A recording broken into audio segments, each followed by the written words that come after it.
Good evening, ladies and gentlemen. This is White Lightning 777 again. I was asked about the subject of the whole alien thing came up again. I mentioned this in my earlier, one of my first videos on socialism. And, well, having aliens.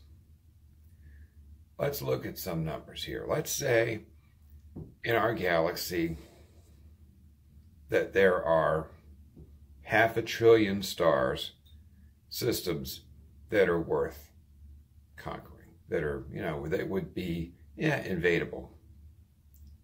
Now, let's say we have, let's just use a class of alien civilization, a mega empire, alien civilization that is so powerful that it controls 1 million star systems. 1 million. They have that are under their jurisdiction, that they live on, that they use for their defense, that they mine for resources, that they have a military interest in. Okay? I'm going to use that term for mega alien empire. That's what I mean by that. Now, in our galaxy, let's assume that our planet falls into that 500 billion category. Okay?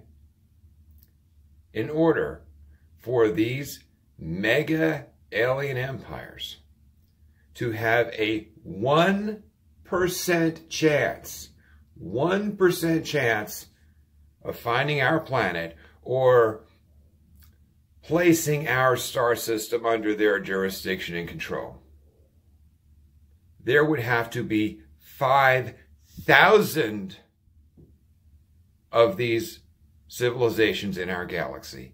5,000 civilizations, each of which contains an average of 1 million star systems under its control. That would be like a, Kardashev 2.5, 2.8, a pretty powerful bunch of individuals.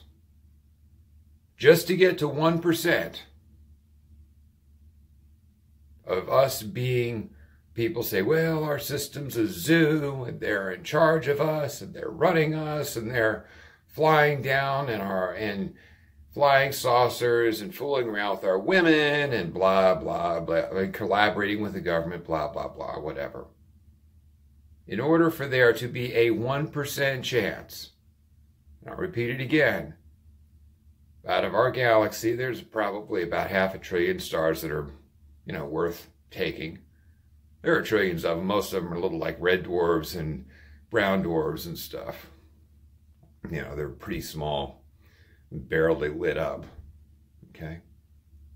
You would need 5,000 of these mega empire civilizations. It's something like that. It would be like the Borg or from Star Trek, or the, the Empire from like Star Wars or whatever. I mean, something big would be like a mega alien empire.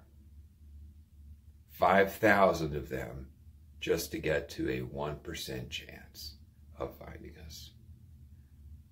Ladies and gentlemen, there are no aliens. They're never going to find us. Now, there probably are, out of those stars, there probably are, quite a few, maybe 10 or 20 or 30 planets like ours where you have intelligent critters like us, but they're never going to find us. It's a statistical improbability.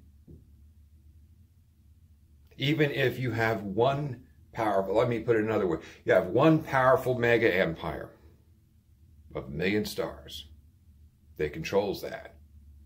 That means that they have 1/5000th of 1% of a chance of placing us under their jurisdiction or us coming to their attention. Okay? Okay, 1. Now, the other factor, of course, you have to, before your system comes into someone's attention, you have to have, there's another question. Well, why would they look at us? Look at the nearest star system to us. It's what? The nearest star to us is Proxima Centauri. It's a little red dwarf. It's about, barely big enough to light up. Like 3% of the sun's output or 5% of our sun's output. It's pretty small. Now, Proxima orbits another double star system, Alpha Centauri, which has 2 stars in it, A and B, and one of them is about 75–80% the size of our sun. The other one's a little bit bigger. It's about 120%, 130% bigger than our sun. They're basically yellow stars, but they orbit each other in a tighter orbit, and Proxima orbits both of them in a much larger orbit away. Now, if you're cruising by in your Death Star type spaceship, and you've got to get more raw materials, more water, more iron, whatever, or you're interested in setting up an outpost and observing things, or putting up a Dyson swarm or something like that, which system are you going to go to? Our pathetic little sun, where it's just 1 star? Oh, and by the way, a bunch of nasty little primitive savages that throw nukes once in a while? Or are you going to go to Alpha Centauri, where there's 3 stars? You basically get buy one, get one free, plus a mystery prize in a box, versus paying full retail for one. Where are you going to go? And the Alpha Centauri, the best thing is, nobody's guarding it. Nobody's there. The stuff is there for the taking. Even if you had that 1/5000th% chance that something or someone's cruising by, that's where they're going to go. In fact, having Alpha Centauri by our sun is probably one of the best means of self-defense we have, simply because there's something bigger pretty close by. Even if something said, well, we need your resources, we have to have what you have, prove to us, make an excuse, give us a reason not to invade your planet. Well, the reason is, well, there's a double star system that's just 5 or 6 light years away. Why aren't you bothering them? And it's actually a triple system. Don't they have what you need there? Why us? What's your moral claim? There is none. For these 2 reasons, due to the statistical odds, and due to the fact that there's a much more interesting star system by us. And think about it. If you have a system with 2 big double stars and a red dwarf, look at all the extra planets you're going to have. Look at all the extra asteroids you're going to have. Look at all the extra ice clouds you're going to have and other resources. Look at just the sheer power. If you're using stars to power up your warp drives and stuff, you've got 3 of them of different sizes. Depending on your configuration, it might be easier for you to tap into that little red dwarf than the yellow suns. I mean, I don't know. There's no reason for them to find us. There's no reason for them to bother us. And we're never going to run into them. You might as well just play Powerball. Your chances of winning there are much better. So, no, there's no aliens. We don't have to change our lives or spend our tax dollars or waste our time worrying about aliens.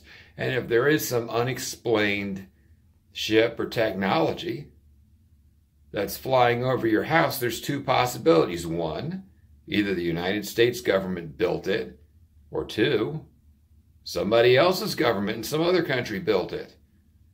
Hey, you could have flying saucers, might even have anti-gravity, might have faster than light travel, but guess what? There's 8 billion intelligent life forms right here on your planet.